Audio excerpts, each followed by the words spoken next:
आपल्या आवडत्या मालिकेचे संपूर्ण भाग मालिका प्रसारित झाल्यानंतर लगेचच पाहू शकता पूर्णपणे मोफत फक्त सन नेक्स्ट वर.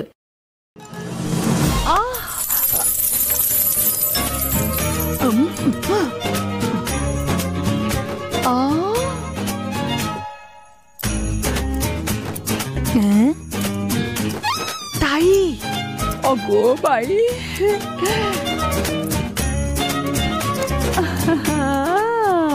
बिचारीने खूप मेहनत करून कमावले. ताई हे पण घे घे घे. ताई बघ बघ, घे घे, उचल उचल. हे घे हे घे.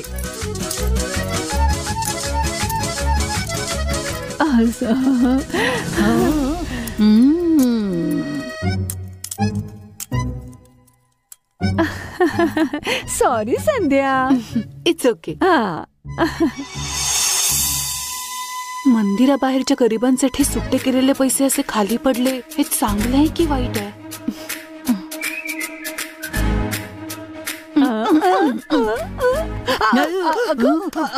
ताई, तू पाहिलंस ना ती सुट्टे पैसे कसे उचलत होती? ती नक्कीच गरीब घरातली आहे. खूपच अगं, इतकं कळलंय मग हे लग्न थांबवायला पाहिजे ना? नाही नाही नाही नाही नाही नाही, हे लग्न नक्कीच व्हायला हवं. ते मला माझ्या डोळ्यांनी बघायचंय. तू हे काय बोलतेस ग? श्रीमंत घराशी संबंध जुळलेत म्हणून धर्मा फॅमिली किती उड्या मारते माहितीये का तुला? त्यांना खूप चरबी आलीये. या फुटपाथ वाल्या मुलीबरोबर लग्न झाल्यावर त्यांची जागा कळेल. ताई, तू ही गोष्ट बाहेर कोणाला सांगू नकोस. फक्त हे लग्न होऊ दे आणि मग तमाशा बघ. अरे देवा, कसला तमाशा बघू? हा माझाच प्लॅन होता, पण तूच याचा मास्टर प्लॅन केलास. काही करून हिचा प्लॅन पूर्ण नाही झाला पाहिजे. आपल्यालाच प्लॅन बदलावा लागेल आता.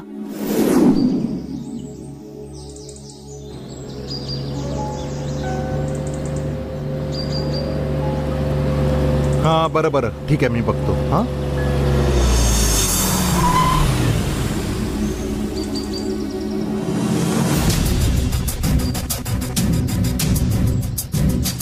मला राजशेखर साहेबांना भेटायचं. तुमचं नाव काय सांगू शकता का? माझं नाव पांडेधुराई, पार्वतीपुरमचा एक्स MLA आहे. ओ ठीक आहे, आत या ना.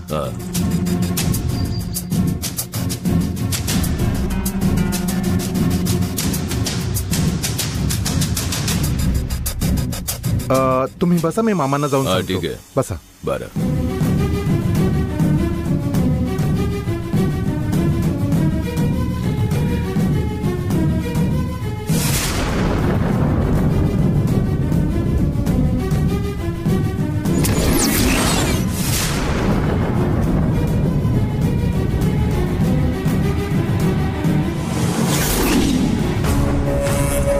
नको, असं पाया पडू नका माझ्या. तुम्ही मला देवाचं मान आहात. तुमच्या हातून मला विभूती द्या.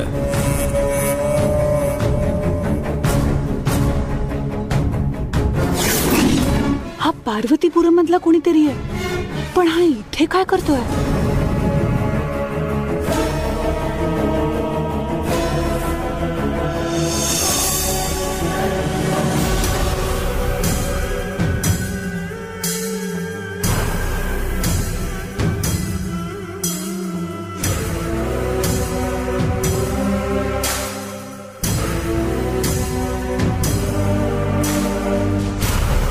साहेब नमस्कार. नमस्कार, बसा ना. नाही नाही, ठीक आहे.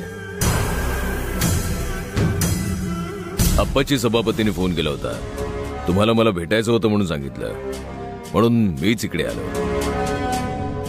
तुमचं पार्वतीपुरम गाव शेतीसाठी योग्य असं मला कळलं, म्हणूनच मला तिथे जमीन खरेदी करायची आहे. सध्या तिथल्या जमिनीचा रेट काय? साहेब, रेटचा कसला विचार करता? तुम्हाला घ्यायची असेल तर सांगा, मी तुम्हाला स्वस्तात घेऊन देईन. वा वा, खूप छान. मी माझ्या मुलाशी डिस्कस करतो आणि तुम्हाला लगेच कळवतो. बरं, ठीक आहे. बरं, मला सांगा, तुमच्या गावात एक मुनियप्पा नावाचा पुजारी होता, त्याला तुम्ही ओळखता का? चांगलंच ओळखतो साहेब. तो खूप सरळ साधा माणूस आहे, पण दुर्दैवाने त्यांच्या घरातले सगळे सर्पदंशाने मेले. हो, कळलं मला. तुम्ही त्याला कसं ओळखता साहेब? ते मागे एकदा त्यांच्या घरी गेलो तेव्हा तिथल्या एका ताईकडनं मी वैद्यकीय उपचार करून घेतले. तेव्हाच माझी आणि मुनियप्पाची ओळख झाली होती. हो साहेब, मुनियप्पाच्या घरात राहणारी पार्वतीताई वैद्यकीय उपचारासाठी प्रसिद्ध होती. त्यांना शोधत बाहेरगावून लोक यायचे. मी पुन्हा एकदा तिकडे गेलो होतो तेव्हा मुनियप्पा तिथे नाहीयेत असं मला कळलं. पण 2 दिवसांपूर्वीच त्यांच्यासारख्या दिसणाऱ्या एका व्यक्तीला मी वाटेत पाहिलं. तेच मुनियप्पा असतील अशी मला शंका आली. तुमची शंका खरी आहे साहेब, ते मुनियप्पाच आहेत. त्यांना मी सुद्धा एकदा मंदिरात भेटलोय.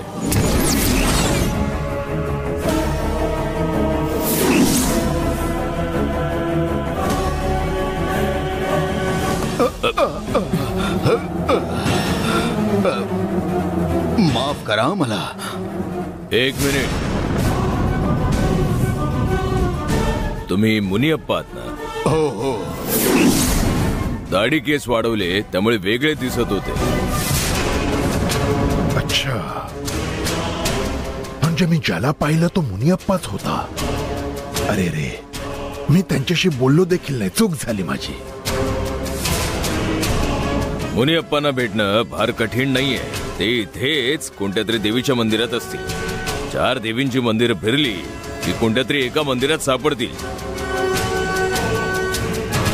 बिचारे मुनियप्पा विभूती आणि रुद्राक्षाची माळ घालायचे तेव्हा दैवी रूप वाटायचे. पण आता कसे वेड्यासारखे फिरतायत. देवीची पूजा करणाऱ्या भक्ताने कसं जगलं पाहिजे. पण त्याने तर सगळंच गमावलं. अगदी कुटुंब देखील गमावलं. नाही साहेब, मुनियप्पाचा वंश नाही संपलाय. मुनियप्पांनी सेवा केली त्या देवीने त्यांचा वंश संपू नाही दिला. मुनियप्पांची मुलगी गायत्री अजून जिवंत आहे.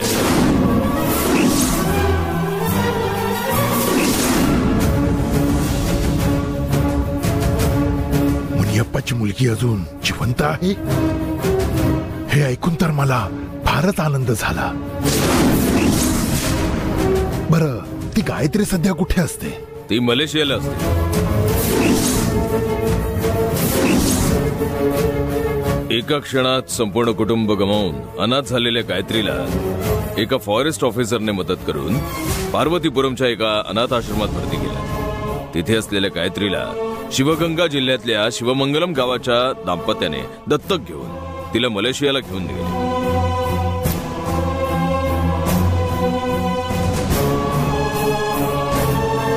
मी पण मुनियप्पांकडे गायत्रीबद्दल बोललो होतो.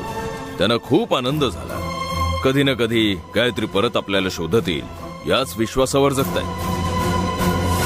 गायत्री आता लग्नाच्या वयाची झाली असेल. एवढ्या वर्षात जी आली नाही ती गायत्री आता काय येईल? असं बोलू नका. तरी आपल्याला तिला आणावं लागेल. मलेशियात माझ्या बऱ्याच ओळखी आहेत. तिथल्या कोणाला तरी सांगून मी गायत्रीचा शोध घ्यायला सांगतो. गायत्रीला मी शोधून आणतो आणि मुनियप्पाशी तिची भेट घडवून देतो. साहेब, तुम्ही जर असं केलं ना तर तुम्हाला खूप पुण्य लाभेल. पुण्यासाठी मी हे करत नाहीये. मुनियप्पाच्या कुटुंबातल्या माणसांनी माझ्यावर जो उपकार केले त्याची परतफेड म्हणून मी गायत्रीला शोधून तिची मुनियप्पाशी भेट घडवून देतो. गायत्री जर सापडली ना तर मला सुद्धा कळवा तुम्ही. मी पण येईन मग. हो हो, नक्कीच कळवेन. आणि हो, जमिनीचं एकदा का फायनल झालं की मी अप्पाची सभापतींना कळवतो. ठीक आहे साहेब, मग मी आता ठीक आहे, या तुम्ही.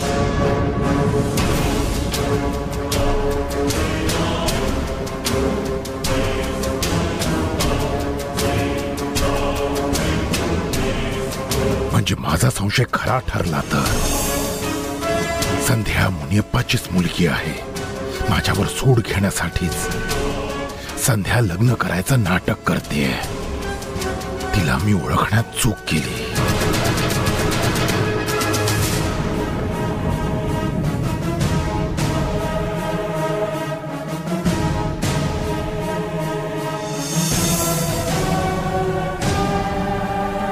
मीच गायत्री आहे हे राजशेखरला आता कळलेलं आहे. राजशेखरने मला काही करण्याआधी मलाच काहीतरी करावं लागेल.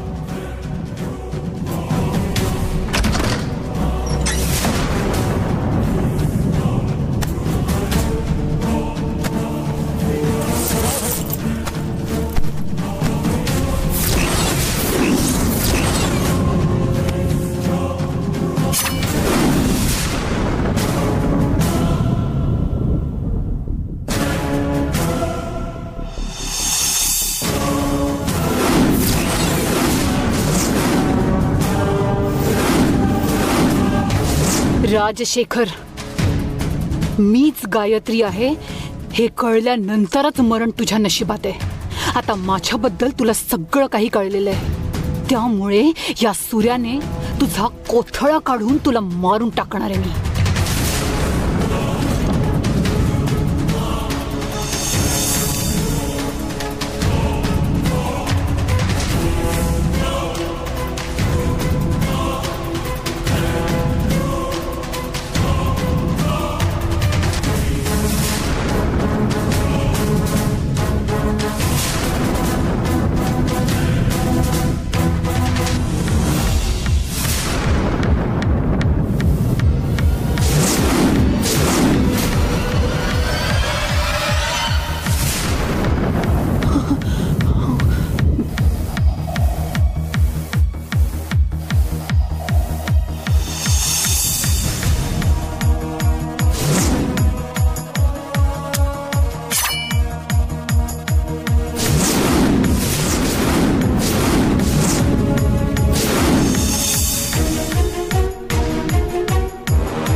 पुजारी मुनियप्पाची मुलगी आहेस आणि इथे तू मला मारायला आली आहेस हे मला आधीच कळलं होतं. एवढं सगळं माहित असतानाही मी गप गुमान शांत बसलो होतो.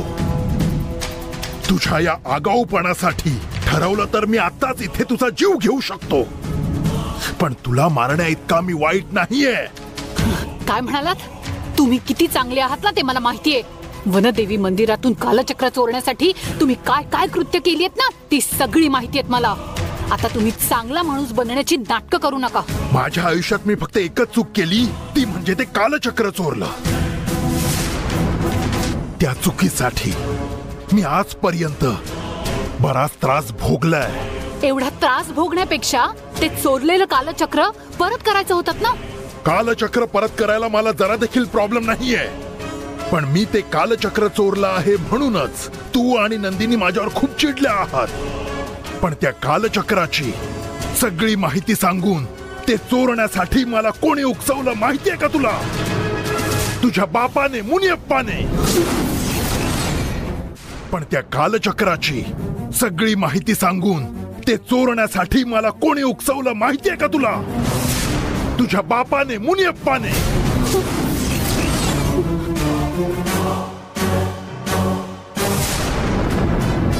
काय नवीन स्टोरी आहे का ही आता? वनदेवी मातेवर माझ्या वडिलांची अतोनात श्रद्धा आहे. ते तुम्हाला कालचक्र चोरायला का सांगतील? माझ्या बोलण्यावर तुझा विश्वास नसेल. अगं पण हेच खरं आहे. तुमचं पाप लपवण्यासाठी तुम्ही आता विनाकारण माझ्या वडिलांवर आरोप करू नका. माझे बाबा जीव गेला ना तरी कालचक्राबद्दल तुम्हाला सांगणार नाही. अगं तू तुझ्या बाबांवर आंधळा विश्वास ठेवतेस. वनदेवीकडे असलेलं कालचक्र राजशेखरला तुम्हीच दाखवलं का? आधी जाऊन फक्त त्यांना एवढंच विचार, मग तुझा माझ्यावर विश्वास बसेल.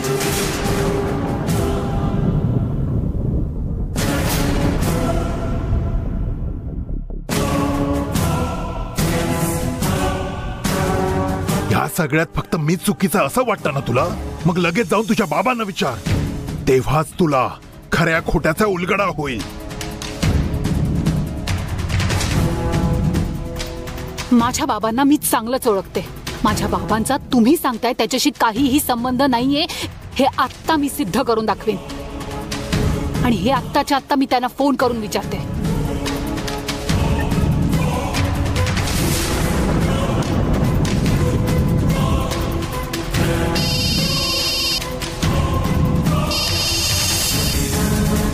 गायत्री, बोल ना बाळा.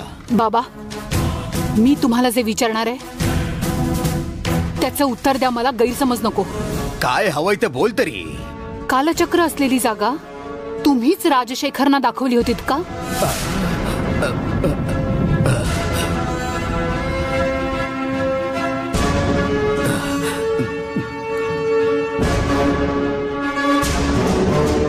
का ग, असं अचानक तू का विचारते? फक्त माझ्या प्रश्नाचं उत्तर द्या बाबा.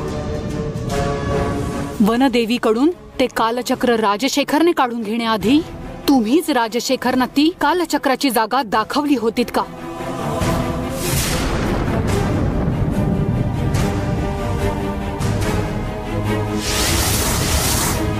प्रत्येक चंद्र पौर्णिमेच्या रात्री कालचक्रामध्ये असलेली शक्ती चंद्राचा प्रकाश ग्रहण करून देवीची मूर्ती सोन्याप्रमाणे चमकवते.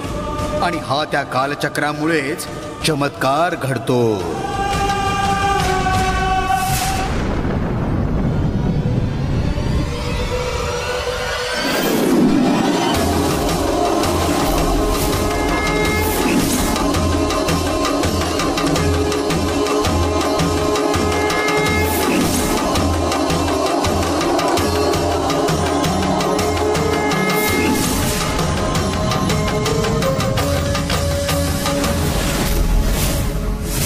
गप्प का आहात बाबा?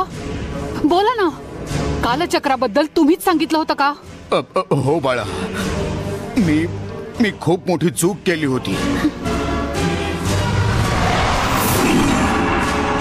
त्या दिवशी मी केलेल्या चुकीमुळेच हे एवढं सगळं रामायण घडलं.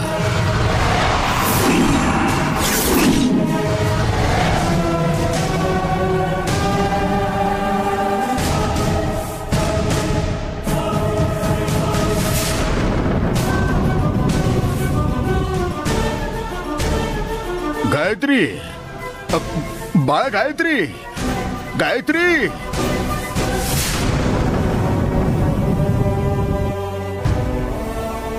हिला ही गोष्ट कशी काय कळाली मला कळत नाही. काय ग, आता तरी तुझा विश्वास बसला ना? या धक्क्यातून सावरणं खूपच कठीण आहे हे कळतंय मला, पण हे सत्य आहे. हेच ऐकून जर का तुला एवढा धक्का बसला असेल तर आणखी एक गोष्ट सांगितली तर तू स्वतःला कसं सावरशील हेच मला कळत नाहीये. तुझ्या बाबांनी कालचक्राबद्दल सांगितलं म्हणूनच पार्वती तुमच्या कुटुंबाला संपवण्यासाठी रागारागात येत होती. तिथे पोचल्यावर तुझे बाबा नव्हते म्हणूनच तिथे असलेल्या तुझ्या आईला पार्वतीने मारून टाकलं. पार्वतीचा राग शांत झाला नाही म्हणूनच ती आम्हाला मारायला आली होती. म्हणूनच मी आणि माझे मित्र पार्वतीला मारू लागलो.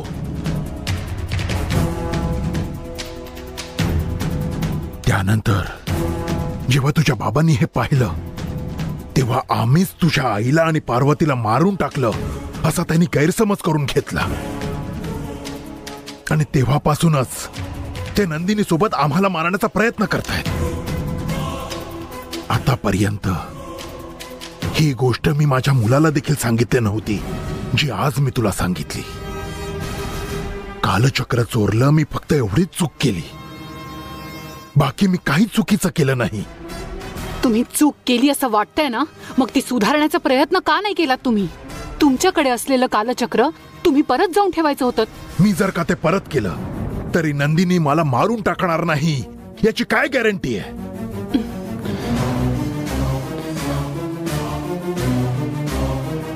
नाही सांगू शकत ना. अगं हे एकच कारण आहे ज्यामुळे ते कालचक्र मी माझ्या स्वसंरक्षणासाठी ठेवलेलं आहे. त्या मागे माझा दुसरा कुठलाही स्वार्थ नाहीये. आणि एवढंच नाही, मी जर का ठरवलं असतं तर तुझा बाबा मला मारायला आला होता तेव्हाच मी त्याचा जीव घेतला असता. पण मी तसं केलं नाही. केलं का? मुनियप्पा जगला पाहिजे म्हणून मी त्याला सोडून दिलं. निदान यावरून तरी तू मला ओळखायला पाहिजे होतस. आणखी एक गोष्ट आहे जी मी सांगायची नाही अशी ठरवली होती, पण या परिस्थितीत मला ती सांगावीच लागेल. तू आज जी जिवंत आहेस यामागचं कारण देखील मीच आहे.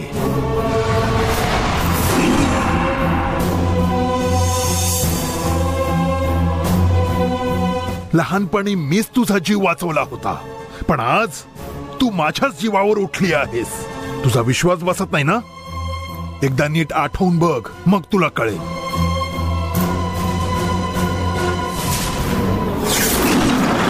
अरे परमेश्वरा, माझ्या मुलीला वाचवा. माझ्या मुलीला कोणीतरी वाचवा.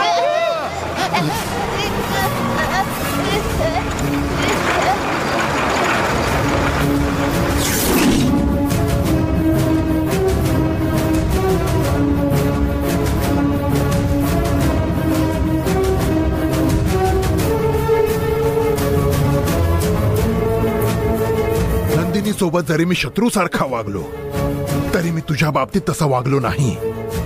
तुला मी माझ्या कुटुंबातल्या मुलीसारखंच मानलं. मी एवढं सगळं सांगितल्यानंतरही जर का तुला मला मारावं असं वाटत असेल तर तुला जे योग्य वाटेल ते तू कर.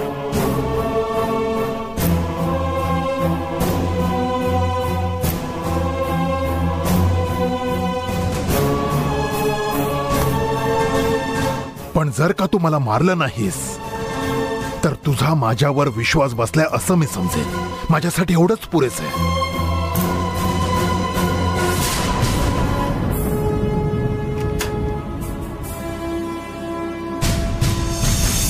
तुला नंदिनीने आणि मुनियप्पाने माझ्या विरोधात इथे पाठवलं होतं, पण आता मी त्यांच्याच विरोधात तुझा वापर करणार आहे.